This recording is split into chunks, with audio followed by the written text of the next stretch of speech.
Sagutin natin tong problems. Multiply the following integers. So let's start with 1. 2 times 5. So paano ba mag-multiply ng integers or signed numbers? So sulat ko muna yung rules. So kapag nagmumultiply tayo ng like signs, so either both positive or both negative, so if we have positive times positive, the final answer is positive. Or if we have negative times negative, the final answer is positive. Kapag unlike signs naman,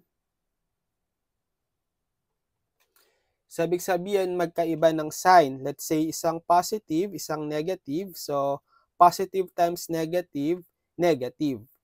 Or negative times positive, negative.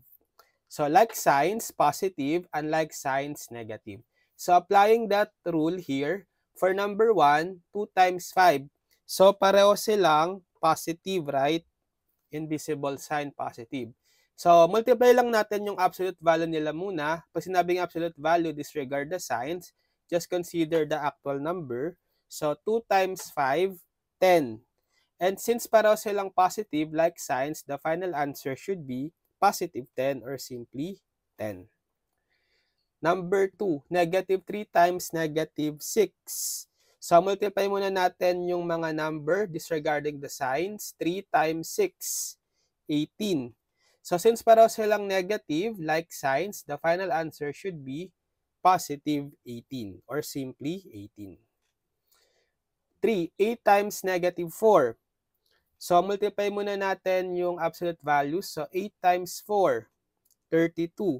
So, meron tayong positive 8, tsaka isang negative 4. So, positive times negative, unlike signs, the final answer should be negative. So, the final answer is negative 32. Next, negative 9 times 7. So, multiply muna yung absolute values disregarding the signs. 9 times 7, 63. So, meron tayong negative times positive. So, unlike signs, negative times positive, negative. So, the final answer should be negative 63. Number 5. So, 10 times negative 5 times 6. So, tatlong integers naman. So, dito muna sa first 2. 10 times negative 5. So, 10 times 5 muna, that's 50. And then, we're multiplying unlike signs. Isang positive tsaka isang negative. So, the final answer should be negative.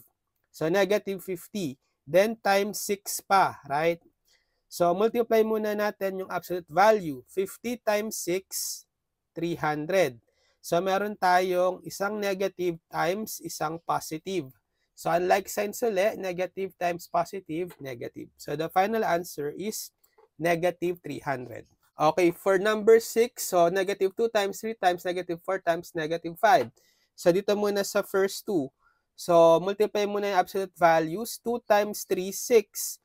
So, we're multiplying unlike signs. Isang negative, isang positive. So, unlike signs, the answer should be negative 6. Next, times negative 4. Okay? So, multiply mo na absolute value. 6 times 4, 24. So, this time, parehong signs. Negative times negative. So, the final answer should be positive 24. Then, last, times negative 5. Okay? So, multiply mo na yung absolute values. 24 times 5. That's 120. So, unlike signs, isang positive times isang negative. So, the final answer is negative 120.